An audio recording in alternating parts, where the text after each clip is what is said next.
How to find your iPhone when offline or dead. To get started, first of all go ahead and open up the Settings application on your phone. Once you're here, scroll down and go to Privacy and Security. From here, you can control which apps can access your data, location, camera, and microphone, and also manage protections.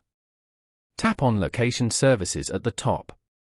On this page, tap on Share My Location as shown.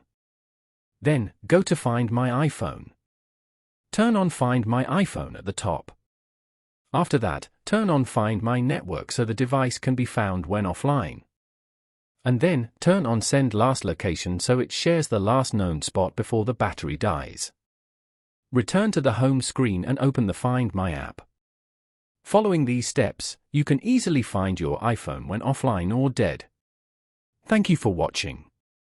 Please leave a like if this tutorial helped you, or leave a comment below if you have any questions related to the video.